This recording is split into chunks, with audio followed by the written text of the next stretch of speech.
সুপ্রিয় শিক্ষার্থী আসসালামু আলাইকুম। নবম, দশম বা এসএসসি পরীক্ষার্থীদের অর্থনীতি প্রথম অধ্যায় আজকে আমরা 10 নম্বর পৃষ্ঠা থেকে আলোচনা করব। অর্থনীতির বিভিন্ন ক্ষেত্রে পারস্পরিক নির্ভরশীলতার মধ্য দিয়ে ধনতান্ত্রিক অর্থনৈতিক কার্যক্রম পরিচালিত হয়। ধনতান্ত্রিক অর্থনৈতিক কার্যক্রম পরিচালিত হয় কিসের মধ্য দিয়ে? অর্থনীতির বিভিন্ন ক্ষেত্রে পারস্পরিক নির্ভরশীলতার মধ্য দিয়ে অর্থনৈতিক কার্যক্রম পরিচালিত হয়। কেউ নিঃস্বার্থভাবে নয়, বরং প্রত্যেকে নিজ নিজ স্বার্থে অর্থনৈতিক কার্যাবলী সম্পাদন করে।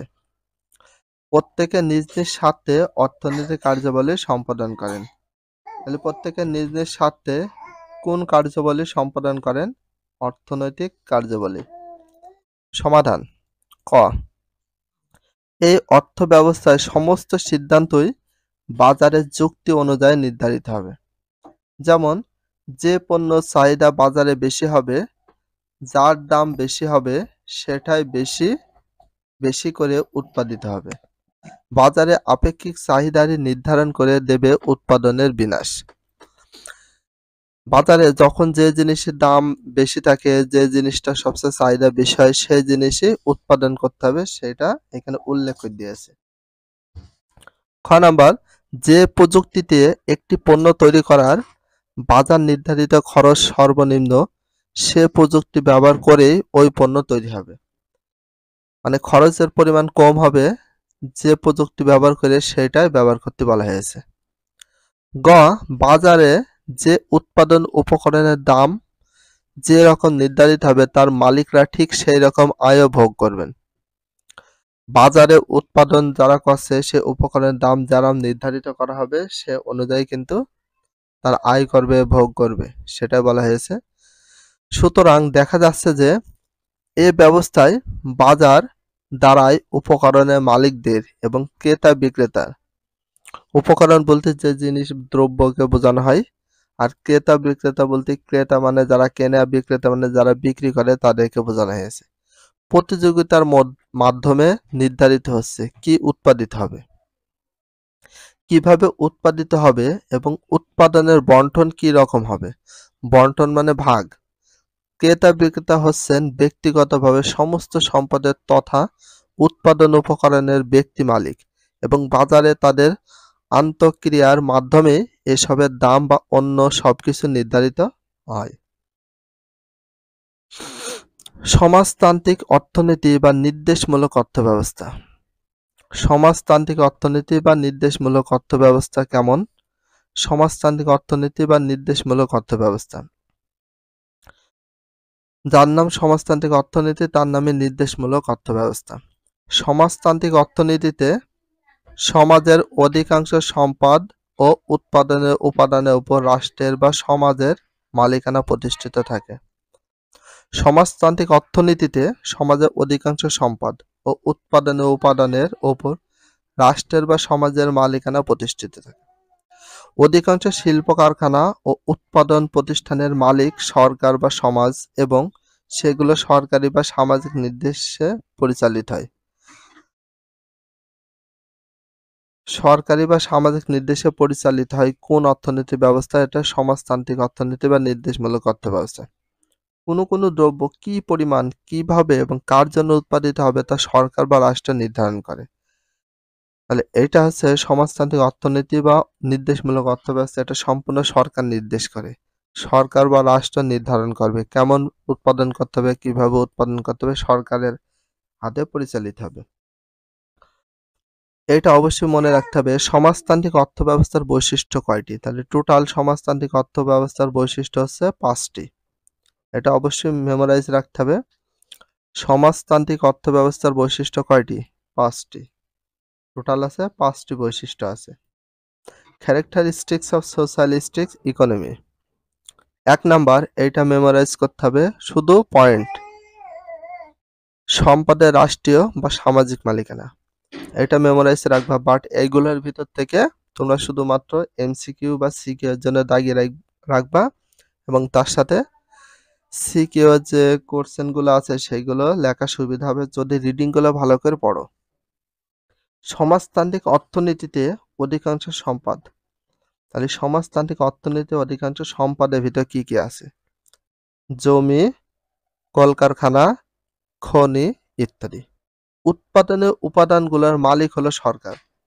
এখানে যেসব উৎপাদন করা হবে, উৎপাদনে যে উপাদান রয়েছে, উৎপাদন করার জন্য যেসব উপাদান আছে সবগুলো কাদের? সরকারের। সরকার, সমবায় প্রতিষ্ঠান অথবা যৌথ সামাজিক দল রাষ্ট্রের অধীনে কাজ করে থাকে সবকিছু। 2 নাম্বার, কেন্দ্রীয় পরিকল্পনা। সম্পদের রাষ্ট্র বা সামাজিক মালিকানা, কেন্দ্রীয় পরিকল্পনা, এটা মনে রাখবা। রাষ্ট্র বা সরকার কেন্দ্রীয়ভাবে সকল পরিকল্পনা করে থাকে। ওই পরিকল্পনা অনুসারে দেশের উৎপাদন ও বন্টন পরিচালিত হয়। 3 নাম্বার, ভোক্তার স্বাধীনতার অভাব। এটা মেমোরাইজ রাখবা, ভোক্তার স্বাধীনতার অভাব। এইগুলো মুখস্থ না করলে হবে।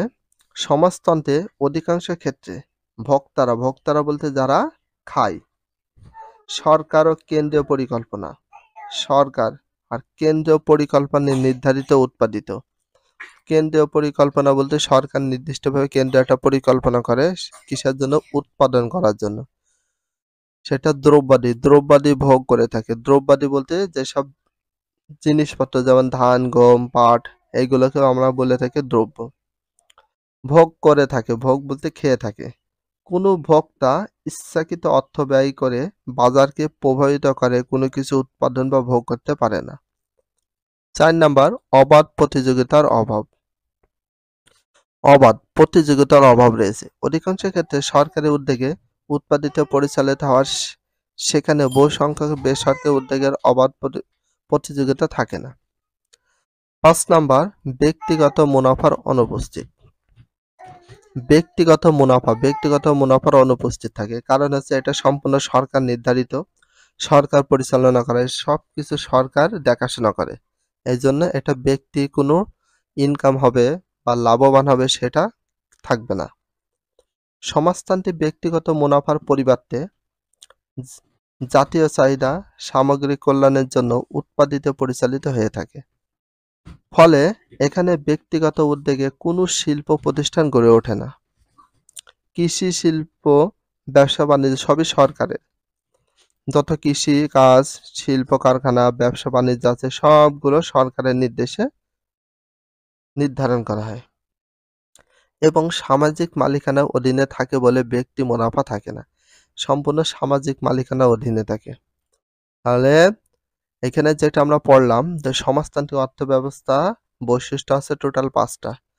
আর সমাজতান্ত্রিক বা নির্দেশমূলক অর্থব্যবস্থা এটা সম্পূর্ণ সরকারের নির্দেশে পরিচালিত হয়ে থাকে। এখানে কিছু সমাধান দিয়েছে দেখি। এই অর্থব্যবস্থায় কি উৎপাদন হবে তা নির্ধারণ করে দেয় কেন্দ্রীয় কর্তৃপক্ষ। কেন্দ্রীয় বলতে সরকার। এখানে সমস্ত সম্পদ ও উৎপাদন উপকরণের মালিক হচ্ছে রাষ্ট্র বা সমাজ। তাহলে এখানে যত সম্পদ রয়েছে, উৎপাদন রয়েছে, উপকরণের জিনিস আছে সবগুলোর মালিক হচ্ছে কি? রাষ্ট্র বা সমাজ। তাহলে সমাজ বা রাষ্ট্র এটা পরিচালনা করে। তাদের প্রতিনিধি হিসেবে কেন্দ্রীয় পরিকল্পনা মন্ত্রণালয় চূড়ান্ত বিচারে কি উৎপাদিত হবে, মানে তাদের অনেক প্রতিনিধি রয়েছে আর কেন্দ্রীয় পরিকল্পনা চূড়ান্ত কি উৎপাদন হবে সেটা তারা বাছাই করে দেয়। তার জন্য কি প্রযুক্তি বাছাই হবে, কার কি দাম হবে, কার কি আয় ভোগ হবে ইত্যাদি সব নির্ধারণ করে দেন। তাদের এই আদেশ অনেকটা আইনের মতো সকল অর্থনৈতিক খেলোয়াড়কে মেনে চলতে হয়। তাই এই ব্যবস্থাকে নির্দেশমূলক ব্যবস্থাও হিসাবে অভিহিত করা হয়। এটা সম্পূর্ণটা কি? আদেশ নিষেধ মেনে চলে সম্পূর্ণ পরিচালনা করা হয়। এই জন্য এটাকে কমান্ড সিস্টেম বা নির্দেশমূলক ব্যবস্থা হিসাবে অভিহিত করা হয়। এই ব্যবস্থায় ব্যক্তি স্বার্থ বা মুনাফার চেয়ে সামাজিক স্বার্থ বা সামাজিক কল্যাণে অগ্রাধিকার দেওয়া হয়। এটা ব্যক্তি স্বার্থ নেই, মুনাফার চেয়ে মুনাফাও কম, সেটা সামাজিক স্বার্থ বা সামাজিক কল্যাণকে অগ্রাধিকার দেওয়া হয়েছে। গণতান্ত্রিক বা সমাজতান্ত্রিক অর্থব্যবস্থার তুলনা করে উপস্থাপন করা। যে অর্থব্যবস্থায় ব্যক্তি মালিকানা বা বেসরকারি উদ্যোগের পাশাপাশি সরকারি উদ্যোগ বা সামাজিক নিয়ন্ত্রণ বিরাজ করে তাকে মিশ্র অর্থব্যবস্থা বলে। তাহলে মিশ্র অর্থব্যবস্থা কি বলে? যে অর্থব্যবস্থায় ব্যক্তি মালিকানা থাকবে ও বেসরকারি উদ্যোগের পাশাপাশি সরকারি উদ্যোগ বা সামাজিক নিয়ন্ত্রণ বিরাজ করে তাকে মিশ্র অর্থব্যবস্থা বলে। অবশ্যই এই সংজ্ঞাটা তোমাদের মুখস্থ রাখতে হবে যে অর্থব্যবস্থা ব্যক্তি মালিকানার অথবা বেসরকারি উদ্যোগও থাকবে, তার পাশাপাশি সরকারি উদ্যোগ এবং সামাজিক যে নিয়ন্ত্রণ রয়েছে সেটা বিরাজ করে, তখন হয়ে যায় তাকে মিশ্র অর্থব্যবস্থা বলে। সবকিছু মিলেমিশে রয়েছে।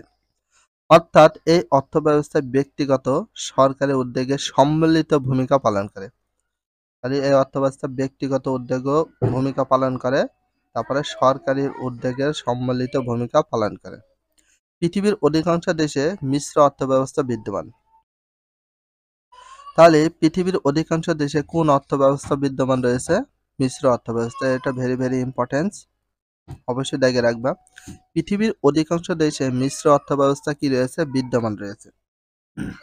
তাহলে পৃথিবীর অধিকাংশ দেশে কোন অর্থব্যবস্থা বিদ্যমান? মিশ্র অর্থব্যবস্থা বিদ্যমান রয়েছে। তাহলে কোন কোন দেশে মিশ্র অর্থব্যবস্থা বিদ্যমান রয়েছে? যুক্তরাষ্ট্র, এটা মুখস্থ করবা। যুক্তরাজ্য, যেটা আমেরিকা ইউএসএ বলা হয় সেটাকে যুক্তরাষ্ট্র বলা হয়। আর যুক্তরাজ্য বলতে সেটা কি বোঝায়? ইউকে, যেটাকে ইউনাইটেড কিংডমও বলা হয়, যেটা ব্রিটিশ বা যুক্তরাজ্য। জার্মানি আছে, বাংলাদেশ এবং ভারত, এইগুলোই হচ্ছে মিশ্র অর্থব্যবস্থা পরিচালনা হয়ে থাকে। মিশ্র অর্থব্যবস্থার বৈশিষ্ট্য টোটাল আছে 5টি, মেমোরাইজ করবা। মানে মিশ্র অর্থব্যবস্থার বৈশিষ্ট্য 5টি। বিশ্বের বিভিন্ন দেশে মিশ্র অর্থব্যবস্থার বৈশিষ্ট্য আলাদা হয়ে থাকে। সাধারণত মিশ্র অর্থব্যবস্থার নিম্নলিখিত বৈশিষ্ট্য লক্ষ্য করা যায়। এখানে যে বৈশিষ্ট্য পয়েন্টগুলো আছে অবশ্যই মেমোরাইজ করবা। 1 নাম্বার, সম্পদে ব্যক্তিগত সমবায় বা সরকারি মালিকানা। 2 নাম্বার, ব্যক্তিগত উদ্যোগ, এটা মুখস্থ করবা। 3 নাম্বার, সরকারি উদ্যোগ, এটা মুখস্থ করবা। মুনাফা অর্জন রয়েছে, ভোক্তার স্বাধীনতা রয়েছে। এই পয়েন্টগুলো তোমরা অবশ্যই মেমোরাইজ করে ফেলবা। দেন তার সাথে আমরা এর ভিতরে যে এমসিকিউ আছে, সিকিউ এর জন্য লাগবে সেটা পড়তে হবে। মিশ্র অর্থব্যবস্থায় ব্যক্তি তার স্থাবর অস্থাবর সম্পত্তি অবাধে ভোগ করতে পারে, ক্রয় বিক্রয় করতেও পারবে। পাশাপাশি গণদ্রব্য, মহাসড়ক ও সেবা, স্বাস্থ্যসেবা উৎপাদনকারী প্রতিষ্ঠানসমূহ প্রধানত সরকার পরিচালনা করে। তাহলে এখানে সরকার পরিচালনা করে কোনগুলো? যেমন গণদ্রব্যের ভিতরে আছে মহাসড়ক আছে, সেবা স্বাস্থ্যসেবা আছে। এই উৎপাদন প্রতিষ্ঠানসমূহ সরকারকে পরিচালনা করে, সরকার শুধুমাত্র পরিচালনা করে, শুধুমাত্র সরকার, তাছাড়া ব্যক্তি কোনো পরিচালনা সম্ভব না ব্যক্তিগতভাবে। মিশ্র অর্থনীতি উৎপাদন, ব্যবসা বাণিজ্য, বন্টন ও ভোগ সহ অধিকাংশ অর্থনৈতিক কার্যাবলী ব্যক্তিগত উদ্যোগে সংগঠিত পরিচালিত হয়। যেমন উৎপাদন, তার ব্যবসা বাণিজ্য, বন্টন, ভোগ, এগুলো সম্পূর্ণ কারা করে? ব্যক্তি মালিকানারা কি করে? পরিচালনা করে ব্যক্তিগত উদ্যোগে।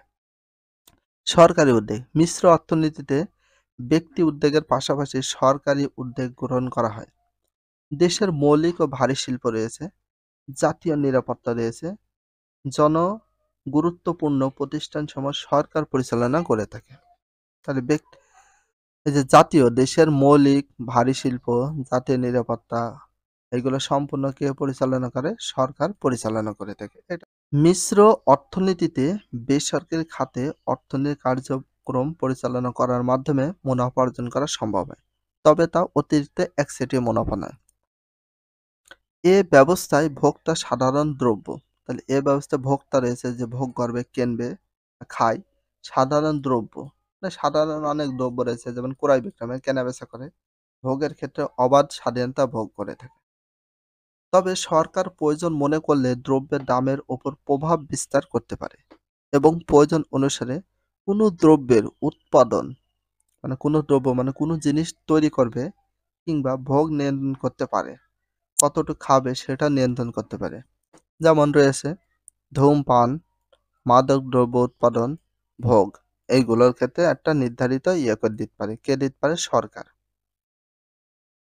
এটা সম্পূর্ণ ভোক্তা স্বাধীনতা, সেটা কি করে দিতে পারে? নির্ধারণ করে দিতে পারে। বিশ্বে কোথাও বিশুদ্ধ ধনতান্ত্রিক অর্থব্যবস্থা বা বিশুদ্ধ সমাজতান্ত্রিক অর্থব্যবস্থা না থাকায় অনেকে মিশ্র অর্থব্যবস্থাকে একটি উন্নত অর্থব্যবস্থা বলে মনে করে।